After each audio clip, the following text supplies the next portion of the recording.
Principles of Bodybuilding. This is your co-host, Tyson Bennigan, with the Wellness Show. And once again, I'm excited at this series to bring forward the one and only master body designer, Baptiste Grimond. I get this spelling and pronunciation right. What is that? Is that it's Swiss, isn't it? It's very Swiss. In my hometown, everybody is a Grimaud. Oh, so it's a common name, a Grimaud. Very common. I mean, literally half the town is Grimaud. Yeah. And is that from the German background or no? No, from the French background. I'm from the French part of Switzerland. Yes. Ah, see, that tells you how little I know. So there you are. And here's her name for those that are learning how to pronounce it like I am.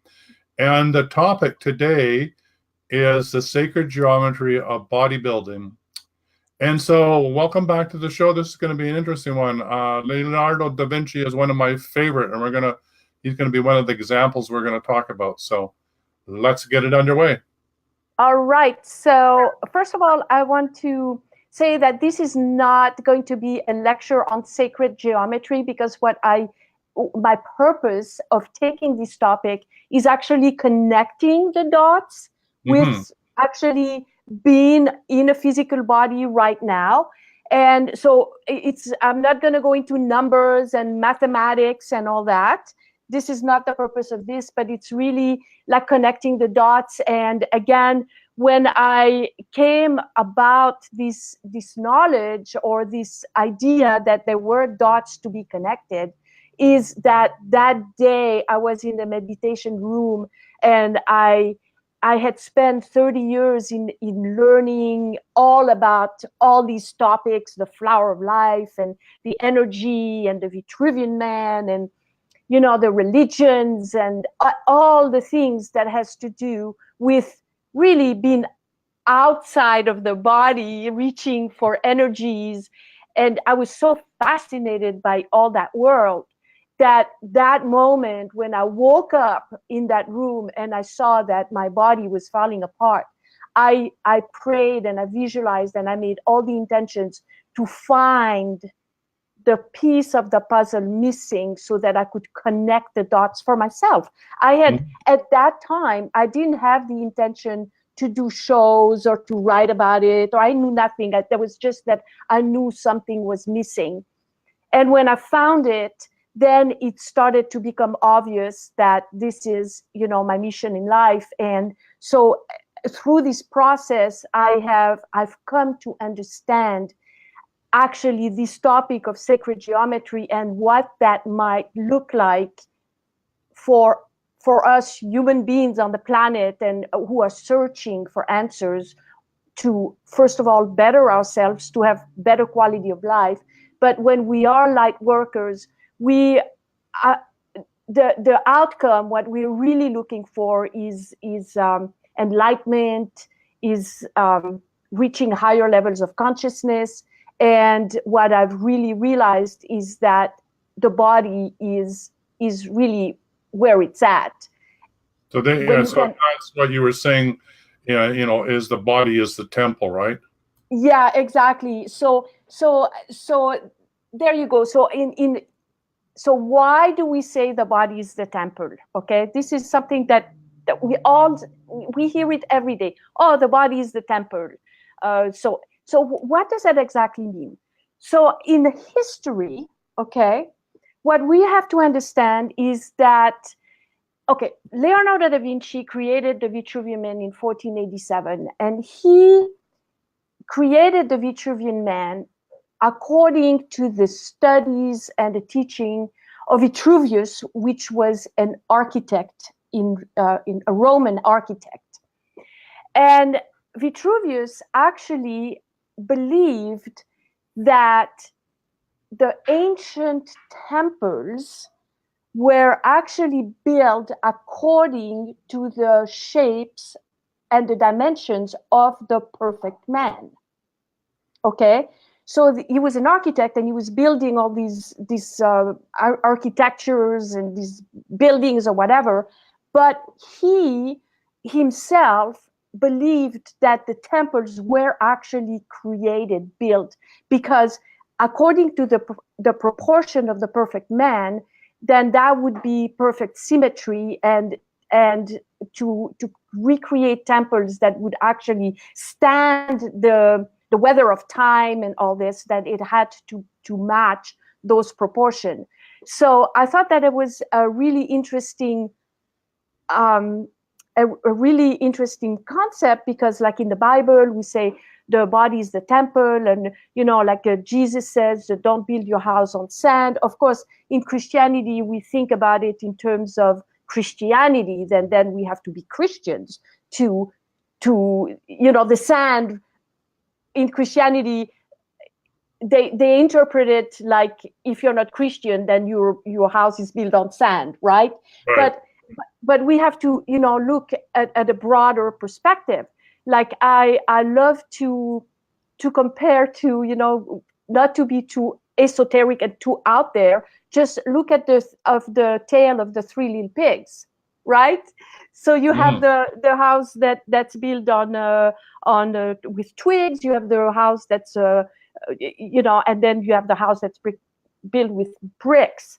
So it's all the same theory in essence, that when we look back at the history and we realize that actually physically, realistically, practically, that the man, the perfect man, the ideal perfect man, is the foundation of the temples that we actually see and that we go pray in. So the body is really the temple. When Leonardo da Vinci created the Vitruvian man, he had the vision that the human body was actually at the image of the universe, so that we actually in reality were a microcosm of the whole of the universe, right? Mm-hmm. So when you put all the pieces together, then you start understanding that something that we talk about very lightly, the body is the temple, or that, is actually profound knowledge. Okay? Yeah, it's actually the royal road to communicating with the gods, or God itself, or source. Because as man's aligned to the temple's aligned to the universe, and then it's nested all the way up and all the way down with symmetry. Exactly. So we are made of frequencies and ratios, like mathematical ratios. Really, that's what it is, right? So sacred geometry is a matrix of frequencies and mathematical ratios that creates shape, form, vibrations, colors, and then that trickle down to matter. So, right. So when we can begin to understand this concept, and we can understand how to manipulate those frequencies, then we also understand how we can shape our reality, because again, we have the power to manifest. But how does manifestation happen, which is going to be probably the topic of the next show. Manifestation is really when through our intentions, through our vibrations, through our emotions, we can actually manipulate the frequencies and the energies to bring those frequencies into reality. And Absolutely. then we have manifestations. Like the Hebrew, for example, believed that the world was created through the combination of the Hebrew letters, and that created sound vibrations. And if you could master the Hebrew letters and how to combine it, then you could basically control the universe, your body, and everything. So every spirituality kind of sees it or explains it a little bit differently, but it all comes down to the same thing, right? So it's in the Bible, in the beginning was the word, so it is a tone, is a frequency, is a vibration, or whether it's Yod-He, Vav-He, in Hebrew, it's vibrational combinations that allow for creation to manifest. And Exactly. so what you're saying is very, very powerful. In order to manifest, the symmetry of who we be in our physical body has to match the symmetry of the rest of the universe. Otherwise, there isn't an alignment. And then manifestation becomes difficult. So that, so that's really exciting. So the golden mean and the proportions of the body isn't something that Leonardo arbitrarily came up with. It's sacred geometry, and he's trying to give us a message. Exactly. So it got, this whole thing got me thinking, and I think a lot and I research a lot. Okay, so that's what I do because I'm intrigued. So I started researching, and what I found, and it really got me. It's like the light bulb went on. It's that, in fact, the ancient Greek, the ancient Egyptians, which pretty much is where we get this information from. Okay, we kind of like a Pythagoras, and like the ancient mystery schools. That's what we learn. So that's kind of where we got the information from in the first place. But what is very interesting and really got the light bulb going is that the ancient Greek and the ancient Egyptians actually practiced bodybuilding.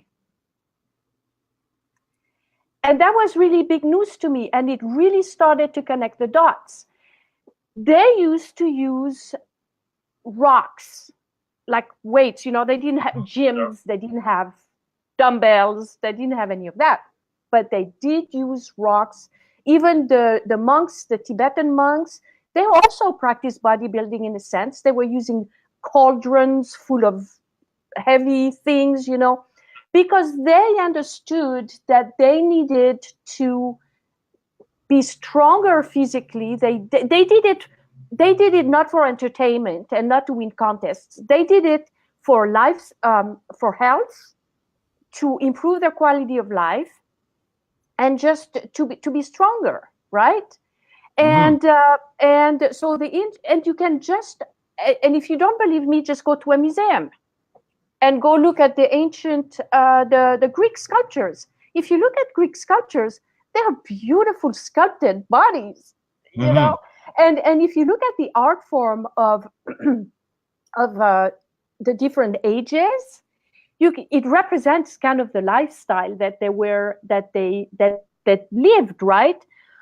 Excuse me. Like if you look at the Renaissance paintings, for example, you would see people that were fatter, right? They had more weight. Well, in the Renaissance, when you were fat, it was a sign that you were wealthy because you had something to eat, right? So if you were skinny, you were poor. So now when in the art form, we see that most, the wealthy in the Renaissance, when you look at the paintings, they were all like pudgy. So when you look at the architecture, when you look at the art of the Greek, for example, there are these beautiful bodies that are like godlike, sculpted bodies. You don't get those bodies unless you are working out with weights. That's how you get sculpted bodies, right? Right. So what's interesting is that now we look at the ancient societies for knowledge because they had like the truth, or they had, we learn from them and we want to learn, but we are kind of completely overlooking that aspect of their lifestyle. Right. Do you know that even in India, up from the 11th to the 16th century, bodybuilding was actually the favorite pastime? No, I didn't know that. But I do know that what you're saying, with the more wealthy is that, being overweight or being plump or however you want to describe it, what they will prefer because, like you said, it's a status symbol. So it's sort of interesting how our cultures have moved away from the perfect sculpted body as the ideal, right? Absolutely. So from a metaphysical point of view, and from where I come from, where where I want to connect the dots and see what the relationships are and how does that big picture works, then it's very significant. Because, I mean, look at it this way.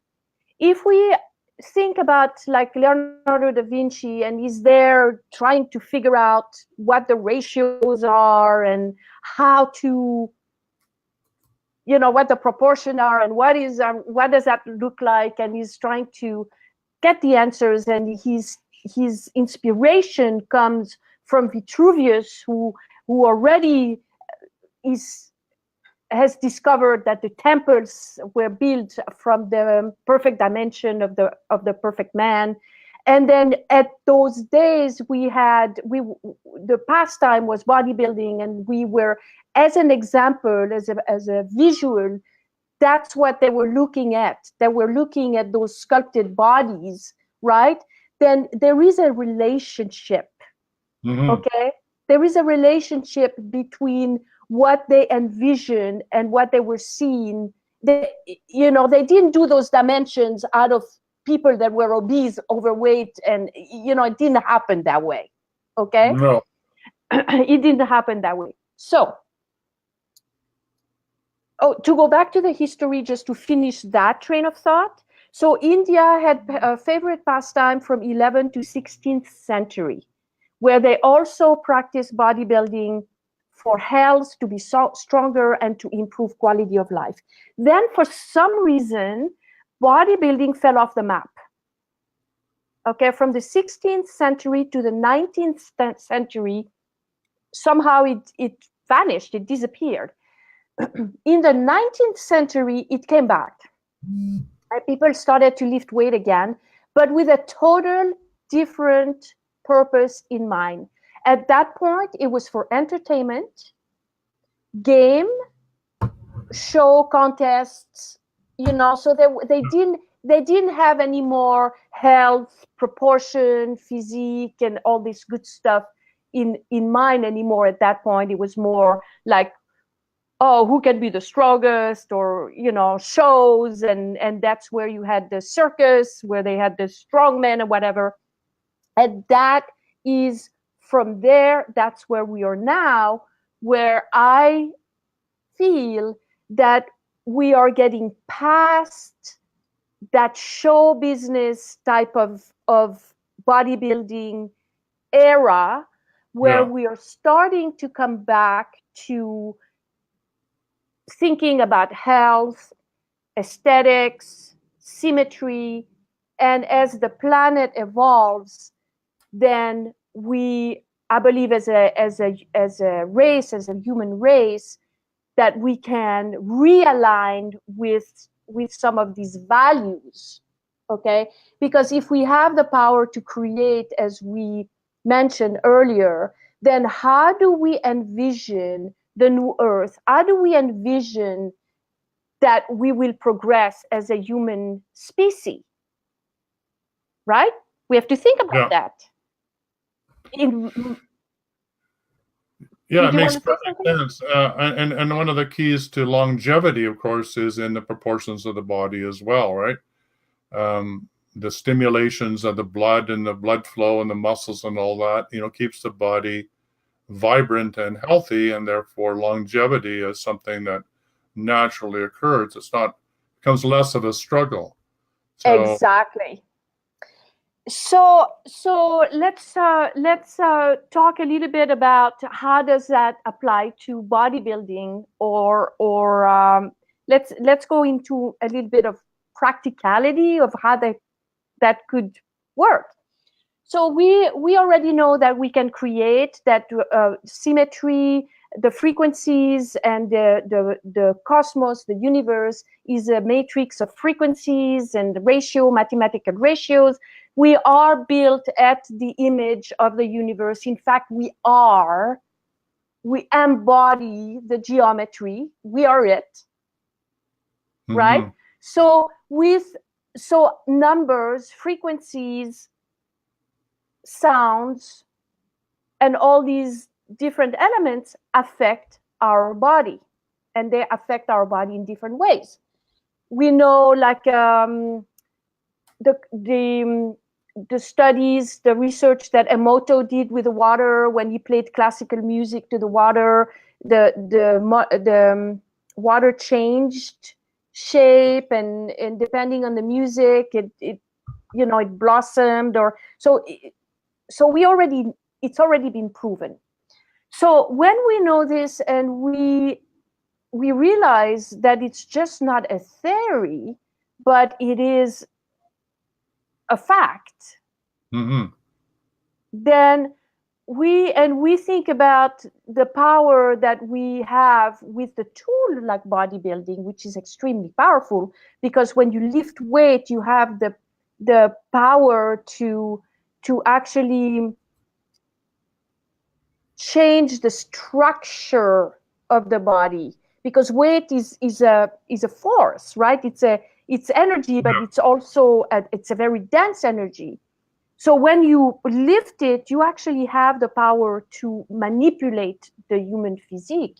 So based on all that we've talked about, then we also have to admit that numbers, ratios between exercises, weight ratios between exercises, exercise sequence, and things like this, then will have a tremendous impact of the results of what we're going to manifest.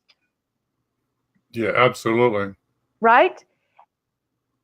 So when Stephen talks, he always says, okay, it's a prescription, okay? And the difference is if you could compare to an acupuncturist that puts the needles, like, you would hope that the acupuncturist knows the meridian and is going to put the needles in the right meridians for the result that you want to have. Then the fitness industry kind of compares to that. They put needles everywhere.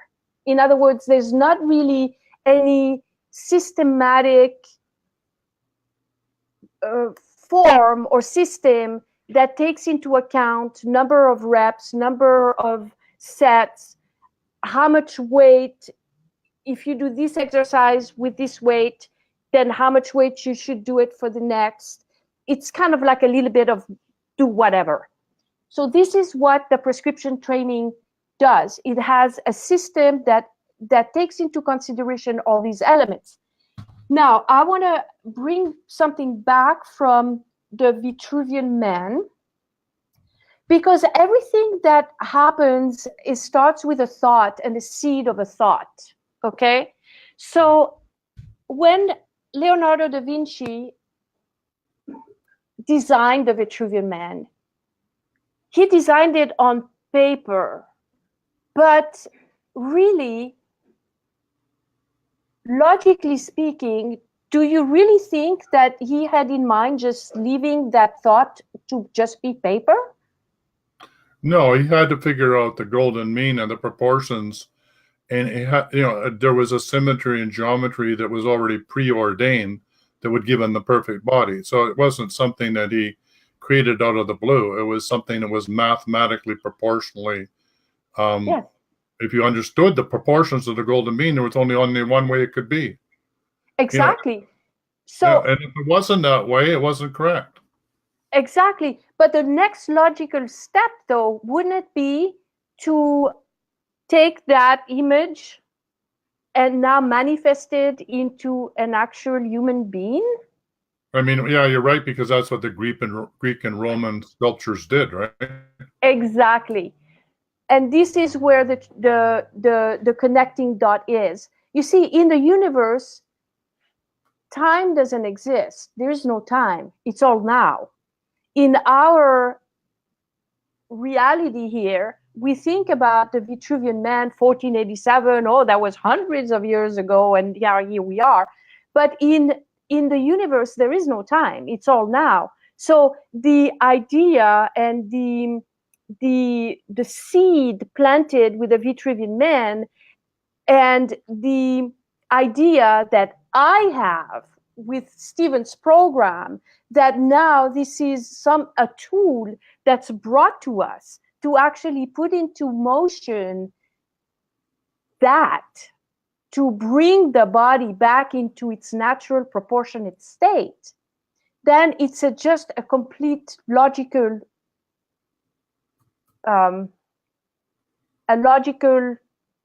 next step. Yeah. So what you're getting at is that the actual exercises in the programs are designed to bring that symmetry into reality, and that's why you say in the first set you ground, for example, so that you're anchored, and the second set you do this and you do that, but you do it in sequences, and like the golden mean, there's proportions for the left side and symmetry to the right side, and 8 reps and then a break and then another 8 reps. It's like a dance, or it's like a choreography. Exactly, it's like a choreography. As a matter of fact, some of our students sometimes say, oh, it's like dancing with the weights, or it's active meditation. Or so if you compare the program as a symphony, for example, a musical sheet, you could say that the sequence of exercise could be like the melody, right?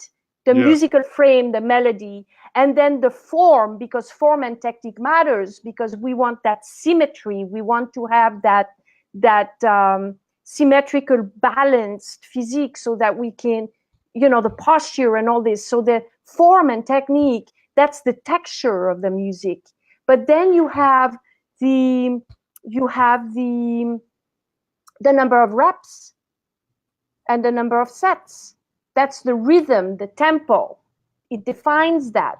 So you see how everything has a flow to it when everything is in balance. Like one thing that you might have wondered, for example, is how come, for example, in a leg press we would do 3 sets of 8? Oh, that reminds me, before the show you were just telling me that you were doing 40 all straight up. It's not in the music. Yeah, don't tell Stephen. Yeah, I was dancing to my own music. No, but you don't want to do that, because when you do many reps like that, 40 reps, you put tremendous pressure on the tendons. You're going to create pain, and you're not building muscles. You're working a totally different muscle fiber. Basically, you're burning yourself out. Okay, so it's in the music. 3 sets of 8. It means that you need to do 1 set of 8 and then put the weight down. And then you need to do another set of 8 and then you put the weight down. And then you need to do another set of 8, and you continue like this, each set individually, and then rest and do it again. But have you wondered why, for example, in the leg press, you would do times 8, but in another exercise like a lat pull down, you would do times 7? Why one time it's 8 and another time it's 7? And why then it goes from 7 to 5? And why in the leg press it goes 8 to 4? You see, there's a balance in everything. And when I started, I wondered, why is that? Why is that? And even the students, they say, why are we doing 7 and not 8 here? Or why are we? And I asked Stephen, and Stephen says, why, it's in the music. It's in the music. It's all he says. It's in the music. And I go, it's in the music? What do you mean? And yeah, it's the music. And, now I understand, because now I feel the music. Because it's a very abstract concept, I can tell you. And I hope I make sense. But I'm going to tell you. It does make sense. I mean, I have to admit, I'm still figuring it out. I mean, if I one of the things I used to do, and I want to do it again, is the 5 Tibetan rites, which is really for longevity. But their sequences are 21. So I've been figuring out, well, why does Stephen want to have 8 and they're doing 7? So I've had this question that never has been answered. So I'm aware that certain reps mean certain things, but I haven't figured out, well, what is Stephen's music anyway? I'm still trying to figure that out. I mean, Yeah. I understand it's there, but what is it, Stephen, that what you're doing, right? Exactly. So Stephen is very intuitive, okay? Yeah. And before I came along, he never asked himself these questions. For him, it's intuitive. He just puts it together and then it works. Right. But I started questioning and studying and going, wow, I want to know why. I want to know why. And I can't really exactly tell you why yet. I just got it. There's 8 notes to an octave. You could be right. As a matter of fact, yeah, you could be very right. As a matter of fact, there's 8 notes to an octave, and there's the 5 semi-note, which means 13. Yeah. And that's actually another topic of the 13 chakras, which I want to talk about in the next episode. The 13 chakra system and manifestation and how that all works together. But you could be very right. It has to do with the musical notes of the chromatic scale. I'm certain. I can't exactly pinpoint and tell you exactly. There's no research that's been done. It's just something that Stephen has done intuitively for 50 years. But I can tell you one thing, is I've done this for a while now. And sometimes I look at my program and it calls for 8 reps, or sometimes it calls for 9 reps, or sometimes it calls for 7.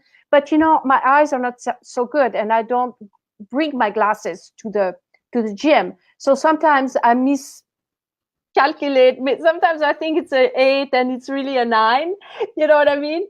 And so I do a 9, and then it was an 8, and then I go, something doesn't feel right. And then I take my glasses, I look, and I see that I did an 8 versus a 9.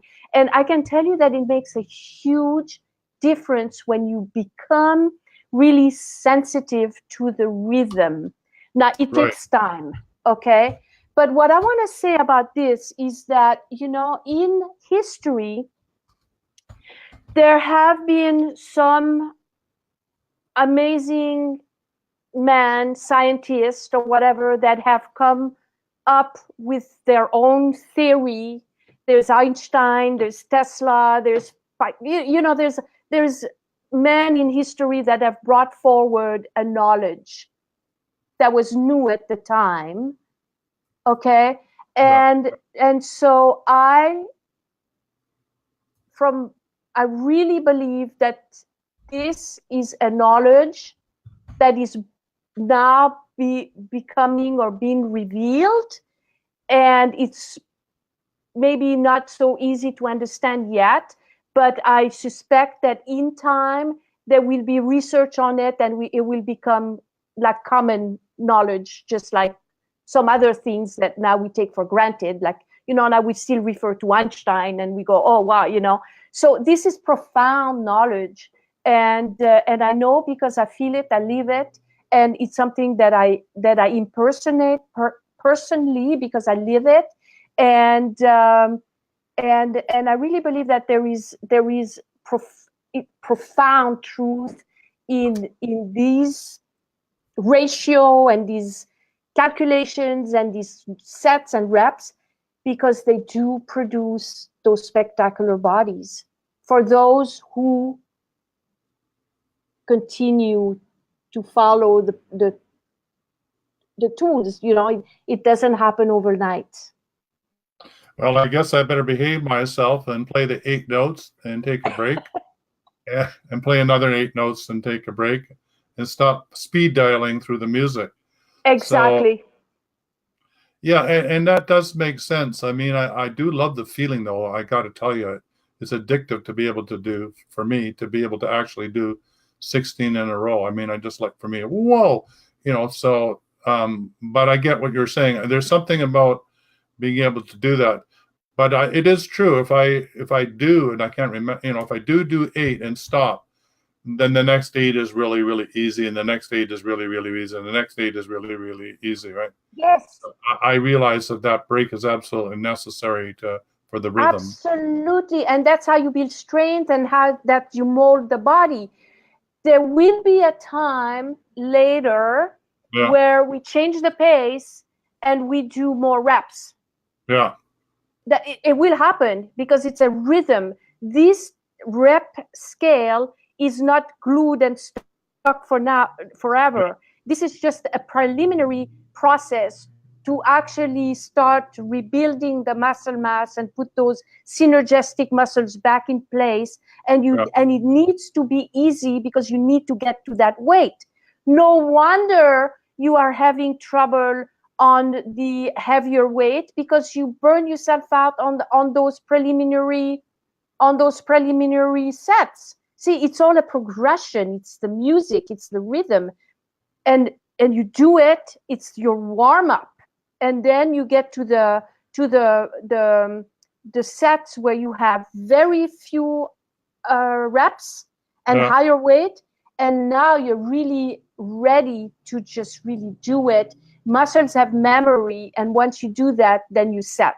If you burn yourself out, and I know you might find some satisfaction to be able to do 16 reps, but the only thing that you're doing is you're tiring yourself, and you're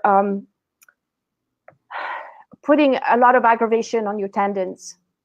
All right, well, I'll stop patting myself on the back and go back to the 8.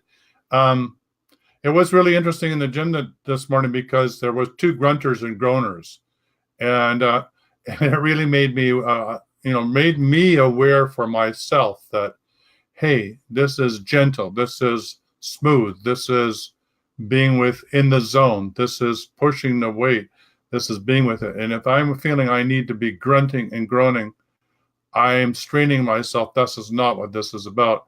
So I'm glad those guys were grunting and groaning because it reminded me not to do that, right? And they were really, really loud. I mean, they wanted the whole gym to know that they were really doing it. Yeah, there's always some of those in the gym. But interestingly enough, after the last episode, we were talking about breathing, and after that episode, I went to the gym, and you know that there was a couple of guys in the gym that were actually doing the breathing like I was talking about. And I got really, I was like, oh, they know about this. I almost went back and talked to them and say, hey, where did you learn this? Because you don't learn that. And then I figured, well, forget it, right? But you become very aware of your environment and what people are doing. And it becomes the teacher, right? Yeah, they become your teacher, which is grand, which is great because the other thing is, after that breathing one, the next time I went to the gym was so much easier. So I need to go think about the breathing every time I go into the gym because it makes all the difference in the world. There's just way more power in your lift if you're breathing in the right sequence at the right time. It's just incomparable, the results that you get. Absolutely. Yeah, because the muscles need that oxygen, and then it does a whole thing to your brain too, right? Yeah. It's like quieting. You become very centered and peaceful. So let's go back to that, with that esoteric question that you touched on to wrap this up, and that is, how does rebuilding the body impact personal growth and planetary evolution? Because we went right down to the notes, we went down to the rhythm, we went down to the sacred geometry. We talked about why we're building it according to the Roman and Greek proportions that are in the sculptures of the ideal man. And by the way, if you go to India and you go, particularly the temples, which has sexuality as the theme, right?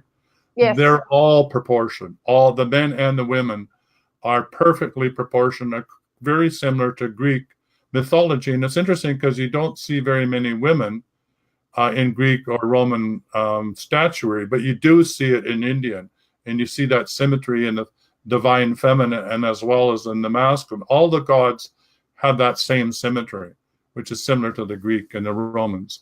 So there was something important in that. There's something to do with your sexuality, something to do with your longevity, something to do with your health and vitality that's in that sacred geometry. There's no doubt about it. And the ancients were trying to tell us that. So when we bring this back to this age right here, right now, where for most people the gym is, to be Mr. Universe or looking good or fashionable or whatever, how does this then relate to the bigger picture that rebuilding the body impacts personal growth and planetary evolution? So yes, thank you for asking this, because that's basically the bottom line. We are, as light workers, we're looking at improving our personal life, our quality of life, but also the quality of the life of those we are seeking to help. And then as light workers, there's a lot of talk about ascension and how we're getting to a new level of consciousness. We're getting to a new dimension. And again, with the power that we have to create the realities, because that's what happens. We are on this planet. We are very gifted. It's a gift to be on the planet because we have the power to create. Absolutely. Right? So we need to start really thinking about what is it that we want to create? And how does that look like? Like in my eyes, I would rather work towards creating something beautiful where we are healthy, happy, beautiful. This is the reality that I want to create. I want to tell you a quick story to illustrate that point. Last night, I saw a friend of mine who also has a podcast, and also in metaphysical science and in that line of topics. And I saw on Facebook, Facebook is good, and sometimes it's like, oh, get off Facebook. But I saw that he wrote, I joined the gym. And he named the gym he joined. And I'm not going to name any names. I'm just going to illustrate a point. The gym he joined is probably one of the worst that we wouldn't have never recommended that gym. So and he knows us, and we did podcast together, and he already knows. I thought he understood what I was talking about, and so I messaged him and I said, why didn't you ask me and talk to me? I could have guided you through choosing a better gym, right, where you can actually be successful. And I make a long story short. He said the gist of the conversation, the punchline was, well, I have a lot of stress in my life, and I need to think about other things than become a muscle building machine. Wow. Missing the whole point. And then he says, I have to focus on my career, and I have a lot of stress, so I have to reduce stress. And I was thinking, wow. And this brings me to your question that you ask, how does that help personal growth and personal development and the planetary evolution? A simple analogy, because I like analogy. If you need to go to work and you have to get to point A to point B, I think that you're going to make sure your car has gasoline, your tires have air, your engine is working. You know what I'm saying? You're going to make sure that your car is going to drive you to where you're going, right? So people spend an incredible amount of money on their cars. They have to have the best car, the best this, the best that. And they just don't realize that the vehicle, the temple, the home is actually the body. The body is what is going to take them wherever they want to go. Without it, they're not going to get anywhere. As a matter of fact, I'll bring it to I step it up a notch. You know that, for example, Tesla really loved to hang out with birds because he thought that humans used to have birds, but we lost our wings, right? Okay. but if you read the Secret to the Flower of Light by Drunvalo Melchizedek, Yeah.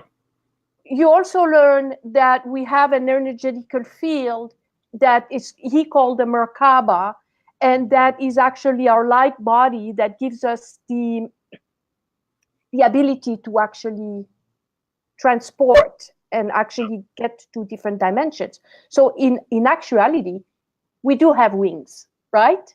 Yeah, we do have wings. Absolutely. I love that. We do have wings. We have always had. Exactly, but we forgot how to use them, right? So we're stuck in this dimension.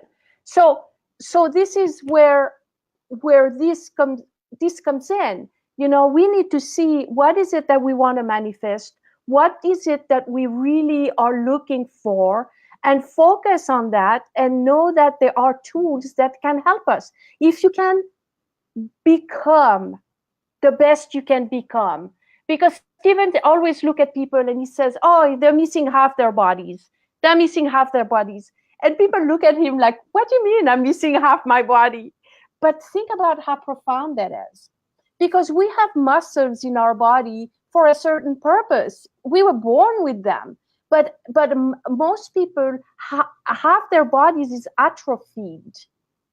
Yeah, you know, this makes sense because as an energy healer, you know, I'm always looking at people's energy fields. Stephen's looking at their physiology. I'm looking at their energy field, you know, and I've discovered that, you know, 75% of the population, 50% of their energy is going elsewhere. So I'm always saying, how would you like to wake up in the morning and have twice as much energy? Or how would you like to wake up in the morning and have 3 times more energy, to be able almost to be able to walk on water? Well, what Stephen is doing is bringing the physiology, the physicality of that matches the energetic aspect that I'm talking about.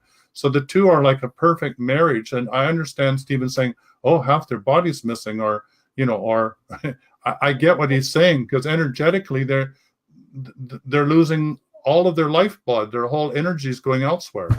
Absolutely. And that's a tragedy. Yeah, and it's exactly what you said. As above, so below. The energetical field of the person is actually a reflection of the physical reality. Exactly. It works together.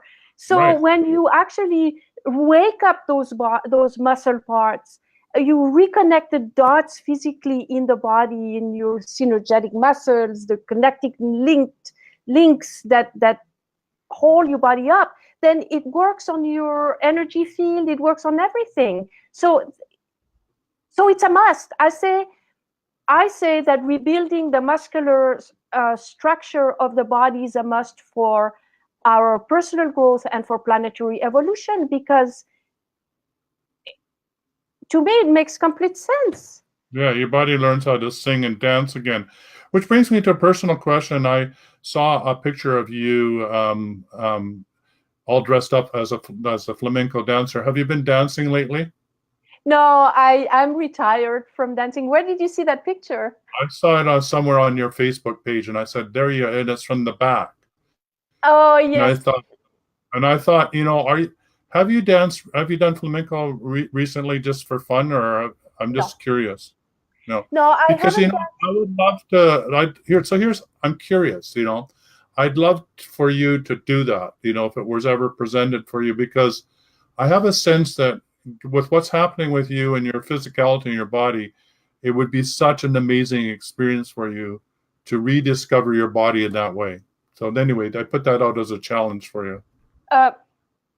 Everybody says that. Everybody I know, and everybody who knows me, I know dancing might be an avenue where I could reach people, because everybody loves flamenco and everything, but there's only so many hours in the day. I want you to do it for yourself. I know, I get that you don't want to be a professional dancer and do all that combat, but go dance for yourself. Go put your flamenco dress on and just go do it. I don't miss it. I get the sense that you would bring you so much joy to feel that in your new body, right? That's what I think. You know something? When in the last couple of years of dancing, because flamenco is beautiful, it has a lot of rhythms, and but it's also very noisy. And I always, in the last couple of years of dancing, I got tired of the jarring. Yeah. You know, the jarring and the stomping. Yeah. I got tired of it. It started to not energetically. It started not to fit my. It just didn't work too well anymore. But you know, it was my profession, and I didn't really know what else to do, so I kept doing it. You know, but there's something energetically that didn't feel right, and I kept thinking to myself, you know, in the next life, I want to do something that's very quiet. and turns out that, you know, this is my next life, right? Exactly. And I'm doing something that's very quiet and centering. And so I know what you're saying, but I'm not sure. And if I did do some dancing, it might not be flamenco, because there's something about that energy that. That's not you anymore. What you're telling me is it's not that you don't have that demanding energy of pay attention to me or else, you know, which is flamenco. You know, No, I don't.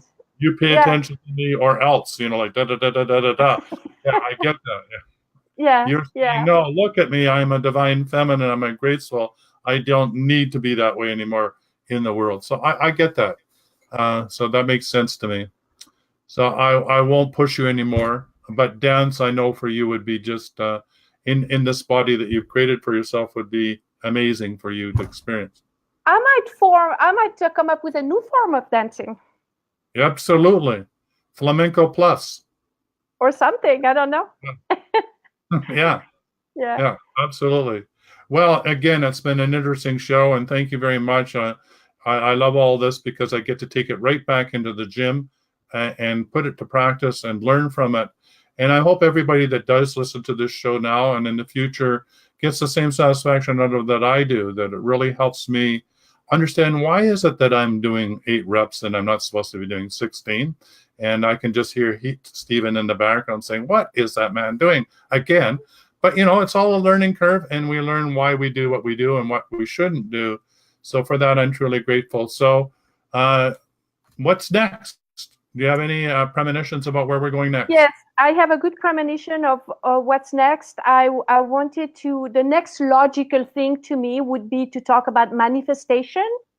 Okay. Manifestation, because that's in line with what we're talking about, and everybody wants to know how to manifest their life, and that's a big thing. Also, I wanted to talk about the 13 chakra system, which is not too much talked about.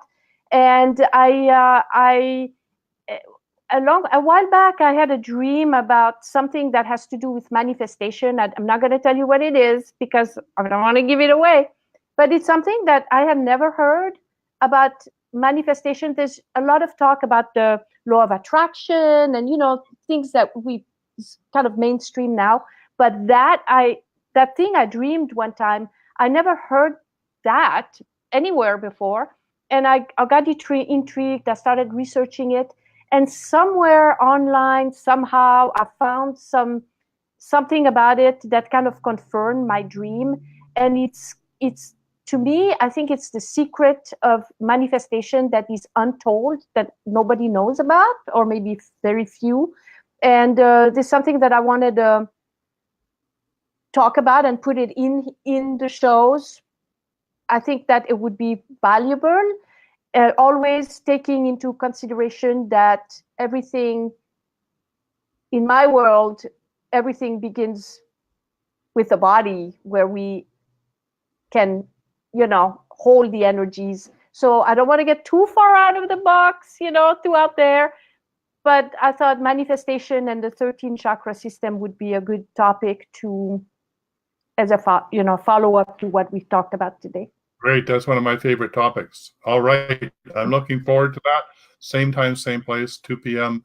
Pacific, 5 p.m. Eastern Standard Time every Friday. And we'll see you then. Until then, have your best week ever. And don't forget, go to the gym. Go to the gym. Bye-bye.